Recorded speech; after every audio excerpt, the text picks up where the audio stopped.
Tool thefts have become a real problem in the past few years. But what is different today is that they're not just one-off petty thefts, but rather the result of organized and sometimes sophisticated crime rings that are also many times involved in much bigger crimes like money laundering, drugs, and human trafficking. In this video, we're going to talk about what happens to these tools after they're stolen. And I'll tell you the amazing story of a recent bust where police were able to recover nearly $5 million in stolen tools. And you won't believe how it was done. So stick around.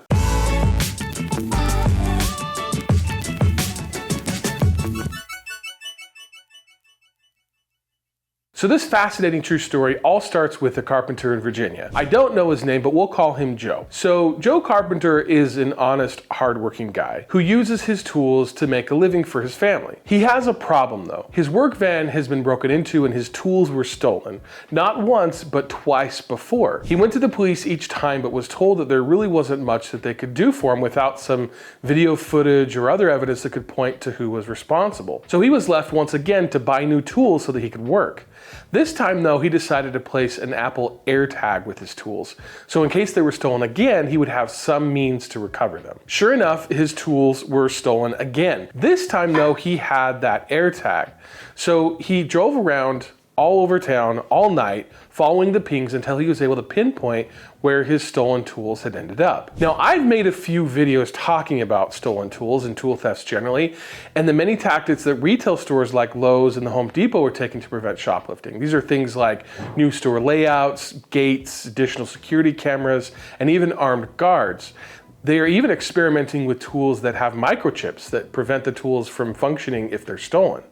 One problem though is that there isn't much out there to protect people like Joe Carpenter. Now, people can definitely take precautions to make sure that their tools aren't stolen, but I'm certain that even some of the most careful people have had a tool or two stolen from a job site. And one thing that seems to be missing from all of this is law enforcement.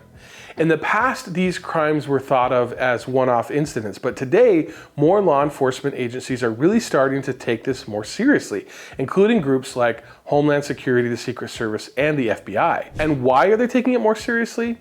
Well, let me play you a clip from a recent congressional hearing that will explain just that. It is not uncommon for organized theft groups to be involved in or affiliated with those networks who perpetrate financial fraud, identity theft, human smuggling and trafficking, illicit trade, money laundering, narcotics and weapons trafficking, among many others. So these criminals are involved in a lot more than just stolen merchandise, and that's why law enforcement needs to take this more seriously. And nothing illustrates that more than the story of Joe Carpenter. So here's where things get really interesting. As I mentioned before, he followed the pings from his AirTag to a storage locker at a self-storage facility, and that's where he got the police involved. After he called them and let them know what he'd found, the police were able to get a search warrant and serve that search warrant on that storage facility, and they were able to recover his tools.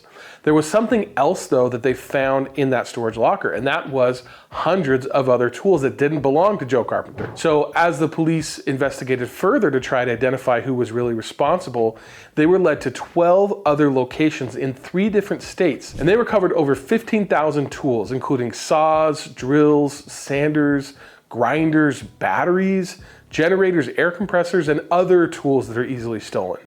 The police chief noted that the tools were stolen from multiple locations, including retail stores, businesses, vehicles, residential properties, and construction sites.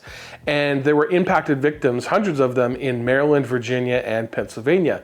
He also said that over 3,500 of the 15,000 tools were still new in the box, which means that they were likely stolen directly from retail stores like Lowe's or the Home Depot.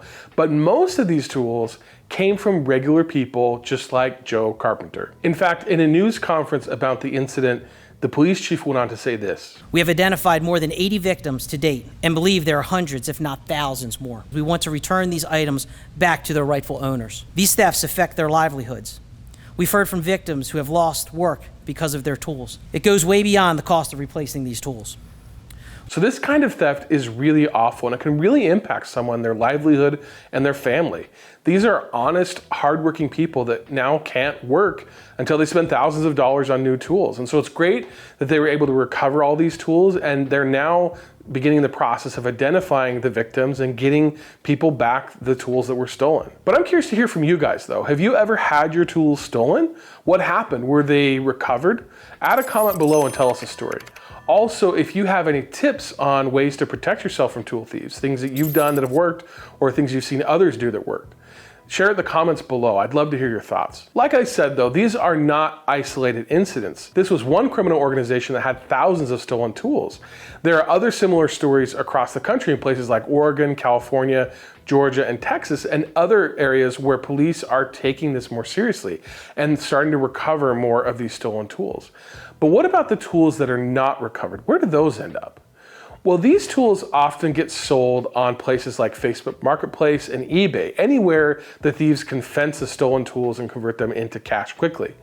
Now, the government is starting to crack down, and about a year ago, a new federal law came into effect called the Informed Consumer Act, which requires that online marketplaces like eBay, Facebook Marketplace, and Amazon track high-volume third-party sellers and verify their identities and bank account information. That way, they can determine whether these sellers are legitimate or whether these sellers are criminals looking to sell all of that stolen merchandise. And that's really what needs to happen here.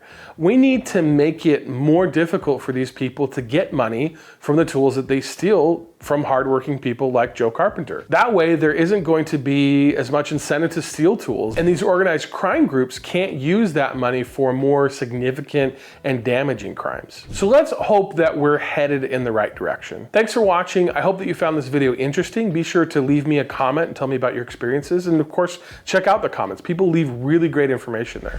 Also, be sure to like this video and share it with someone who you think would find it interesting, and I'll see you in the next one.